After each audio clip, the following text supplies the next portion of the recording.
The invitation to Preston and Whitmore's 50th anniversary celebration sat on my desk, its gold embossing catching the morning light. Not the standard invitation. This was the VIP version sent to major shareholders. My son Thomas had no idea I'd received one, just as he had no idea that his prestigious law firm's mysterious majority stakeholder was his own mother. Ms. Sullivan. My assistant's voice came through the intercom. Your son is here about lunch. Send him in, Sarah. I quickly slipped the invitation into my drawer, replacing it with paperwork from my other holdings. The door opened to reveal Thomas in his perfectly tailored suit, every inch the successful young attorney he'd worked so hard to become. Mom. He kissed my cheek perfunctorily, his eyes darting around my modest office.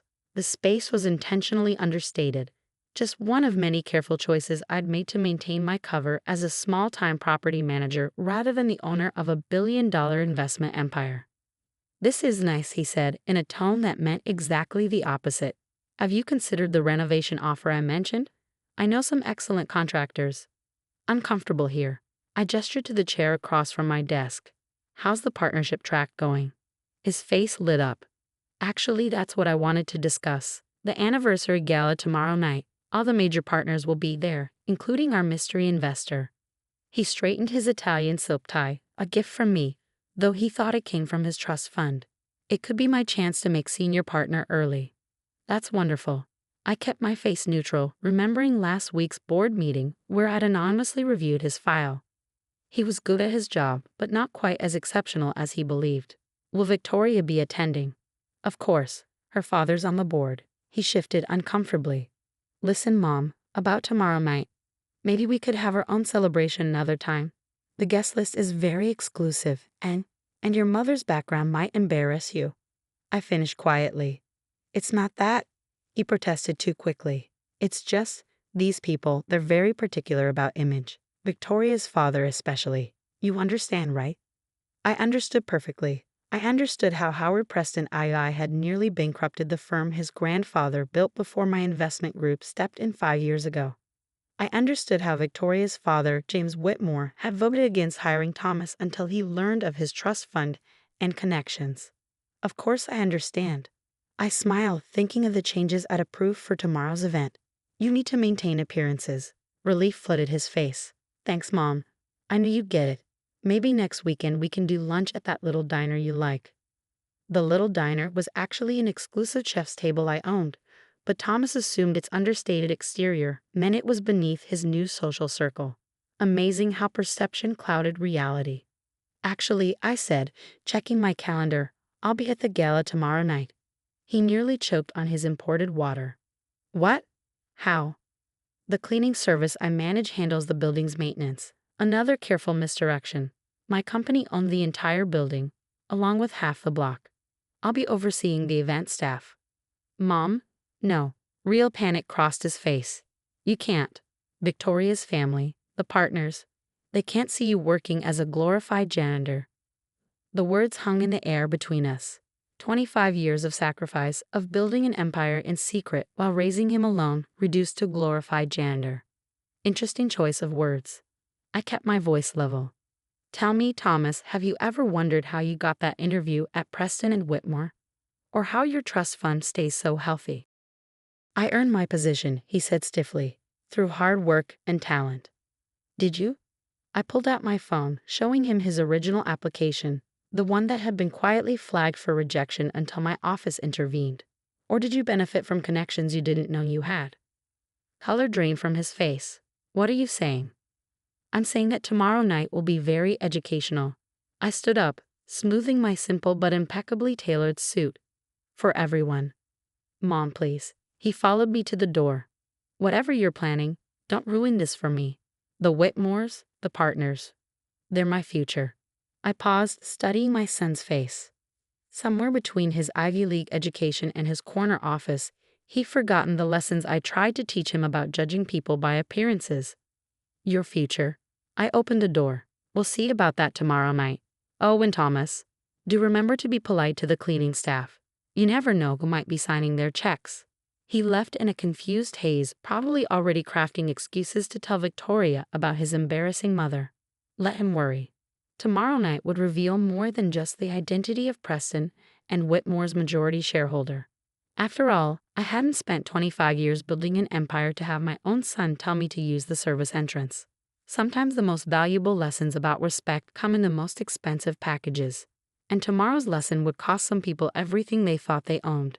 The Preston and Whitmore lobby buzzed with expensive perfume and even more expensive egos. I watched from near the service elevator as Thomas worked the room, his arm linked with Victoria's as they navigated the social hierarchy with practiced ease. "Everything is prepared, Miss Sullivan," my head of operations whispered. "The board documents are ready, and the ownership transition papers are in place." Perfect. I straightened my designer dress, Valentino, though subtle enough to pass for a department store find. "Has anyone noticed the changes yet?" "No, ma'am, though Mr. Preston seems agitated about the new artwork in the conference room." I smiled, remembering how I'd ordered the removal of the firm's founding partners' portraits, replacing them with modern pieces from my private collection. The same collection Preston had tried to buy from last year, unaware that the mysterious collector who'd refused his offers was his majority shareholder. "Mom?" Thomas appeared suddenly, his face tight with anxiety. "What are you wearing? I thought you were here with the cleaning staff." Change of plans. I adjusted my simple pearl necklace, the one his father had given me before he died, worth more than Thomas's yearly salary. I received an invitation. "Impossible," Victoria cut in, appearing at his side. "Daddy personally approved the guest list. No offense," she added with a practiced society smile, "but this is a partners-only event." "Is it?" I checked my watch. "Speaking of partners, isn't your father supposed to make the opening speech soon?" "Yes, announcing the mysterious major shareholder." She practically bounced with excitement. "Daddy says they're finally revealing themselves tonight. Some foreign investment group, apparently." Thomas gripped her arm. "Victoria, maybe we should." "Thomas." James Whitmore's voice boomed across the lobby. "There's someone I want you to meet." Oh, he stopped short, seeing me. I wasn't aware the cleaning service was joining us tonight. "The cleaning service isn't." I smiled pleasantly. "But I am." "Mother," Thomas hissed, "please don't make a scene." "A scene?" Howard Preston I approached, his bow tie slightly askew. "Is there a problem here?" "No problem," I said, watching the security team take their positions. "Though you might want to straighten your tie before the shareholders' announcement." Preston's face reddened. "I don't know who you think you are."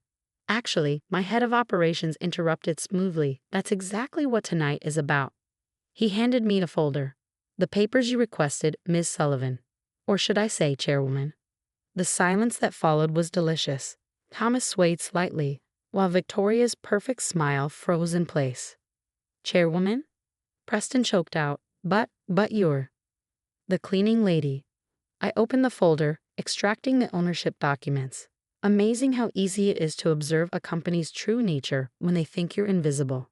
Like watching a senior partner bill clients for personal expenses.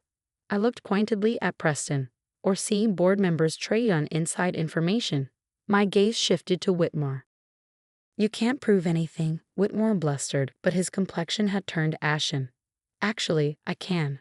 I nodded to my team, who began distributing documents to the gathering crowd of partners. 5 years of documented violations, all collected while you were too busy judging people by appearances to notice who was really watching. Thomas grabbed a document, his hands shaking as he read. "Mom, you own the firm?" Among other things, I turned to address the stunned crowd. "Preston and Whitmore is under new management, effective immediately. Mr. Preston and Mr. Whitmore are hereby removed from their positions, pending investigation." "You can't do this." Victoria's father lunged forward, only to be blocked by security. "I can, and I have." I pulled out another document. "You might want to call your broker. Your voting shares were sold this morning. Apparently, there were some irregularities in your trading accounts that required immediate liquidation." The room erupted in chaos. Partners frantically checked their phones, watching their carefully constructed world crumble. Victoria disappeared into the crowd, leaving Thomas standing alone, staring at me like he'd never seen me before. "Why?" he whispered. "All these years." "Because your father wanted you to succeed on merit, not name." I stepped closer. Because I wanted to see what kind of man you'd become when you thought you had no advantages. And, his voice cracked. And now I know. I handed him a final document, his performance review. You're a good lawyer, Thomas, but you've forgotten the most important lesson I tried to teach you. Which is? That character isn't measured by how you treat people you need to impress. I gestured to the cleaning staff, who were now openly watching the drama unfold.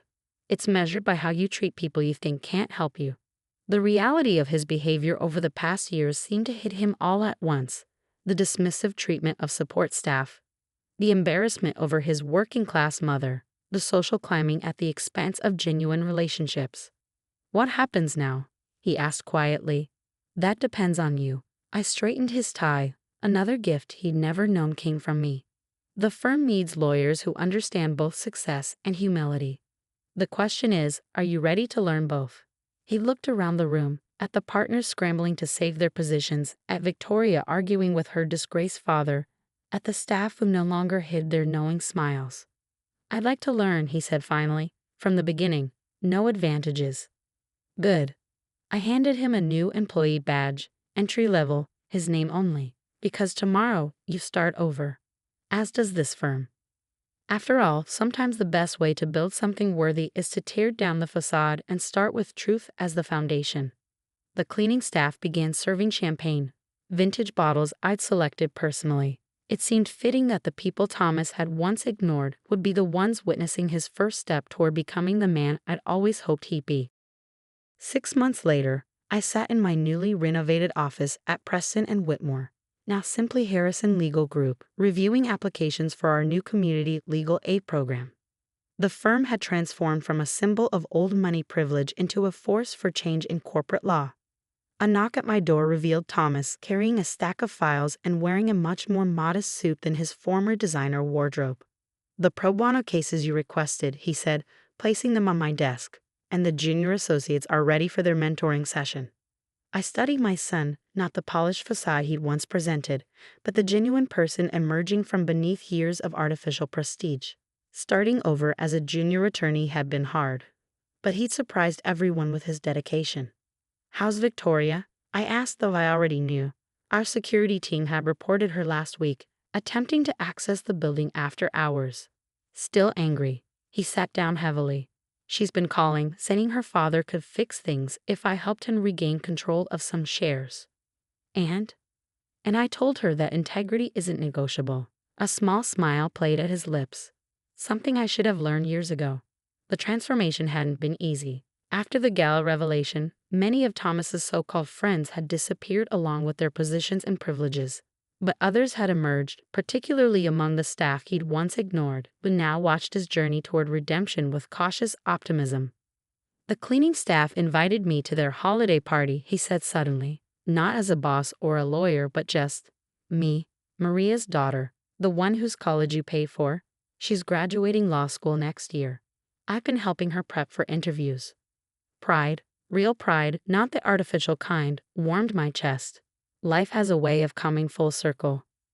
Mom, he leaned forward. Why did you ever tell me about the empire you built?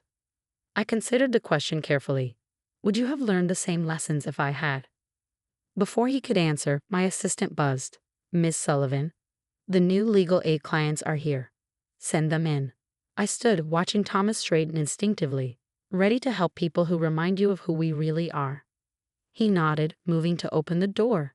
The same door he'd once been ashamed to have his mother enter through. A family walked in, their clothes worn but neat, their expressions nervous but determined.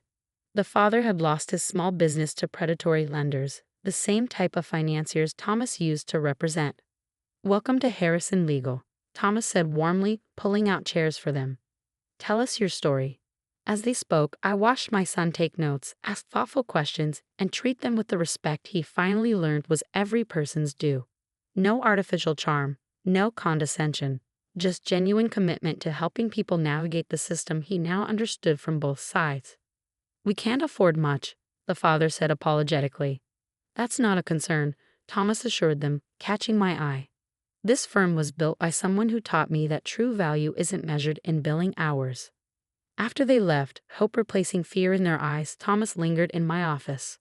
The holiday party next week, he said carefully. Would you come as yourself this time? No pretense, no hidden identity. Are you sure? What would your remaining social circle think? He laughed, a real laugh, not the practiced chuckle he'd once used at cocktail parties. I think they'd better get used to my brilliant mother being exactly who she is. I picked up a framed photo from my desk. Thomas at age 5, proudly showing off a drawing of his mom as a superhero.